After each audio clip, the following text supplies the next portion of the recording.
Seigneur, quand le doute me gagne, quand je commets des erreurs, quand je me sens perdu, je me tourne vers toi. Quand je me déprécie, quand j'ai peur, quand je désespère, je me tourne vers toi.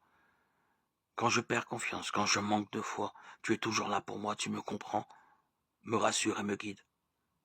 En toi j'ai toute ma confiance, tu es le chemin et la vie.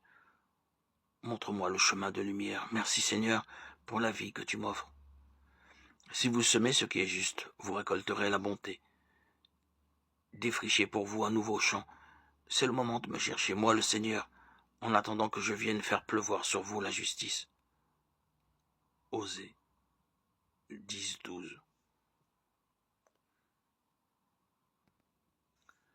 Dans le Christ, par son sang, nous sommes libérés du mal.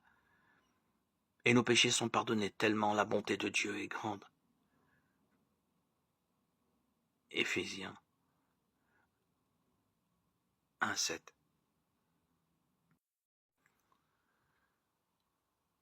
Toi qui fais de la paix un don de Dieu pour les hommes,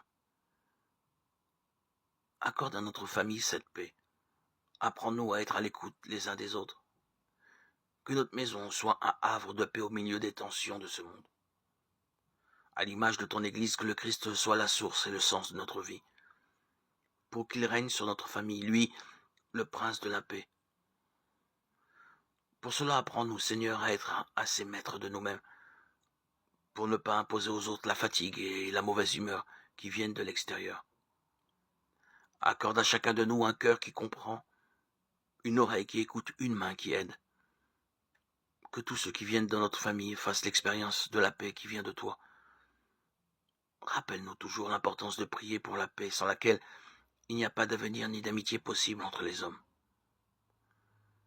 Offre à nos enfants, par l'exemple de notre unité et de notre pardon en famille, l'expérience de la paix qui fera d'eux des témoins confiants et unifiés en Jésus-Christ. C'est pourquoi le Christ est l'intermédiaire pour une alliance nouvelle, un testament nouveau. Il est mort pour libérer les êtres humains des fautes commises quand ils étaient soumis à la première alliance.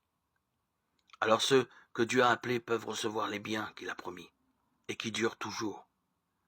Lettre aux Hébreux 9-15. Mon Père, je remets entre tes mains tous mes plans, mes rêves et mes aspirations. C'est naturel pour nous, en tant qu'êtres humains, d'avoir des plans, des pensées et des objectifs pour l'avenir. Je m'assure toujours de m'adresser au Père en premier, car je réalise que tu es le seul à savoir vraiment ce qui est le mieux pour moi. Tes plans, Seigneur, l'emporteront toujours sur tous les plans que nous élaborons nous-mêmes. Ce que je veux vraiment, c'est ce que tu veux pour moi, car je sais que c'est ce qui sera vraiment le mieux pour moi. Au nom précieux de Jésus. Le Seigneur ajoute, voici l'alliance que je vais établir avec le peuple d'Israël après ces jours-là. Je leur donnerai de l'intelligence pour connaître mes lois. J'écrirai celles-ci dans leur cœur. Je serai leur Dieu, et ils seront mon peuple.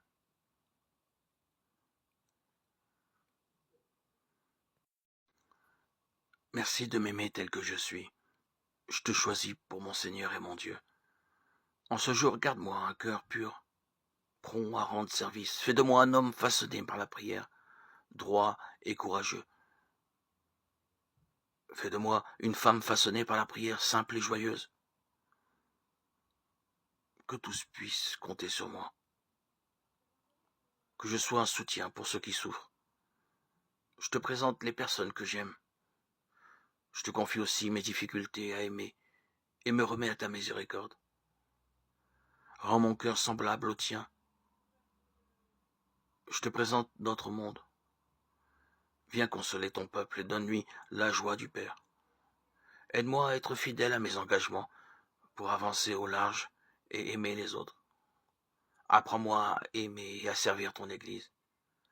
Merci Seigneur de tout cœur de nous aider à illuminer notre vie et de nous donner ton esprit qui nous fait grandir dans la foi pour toujours.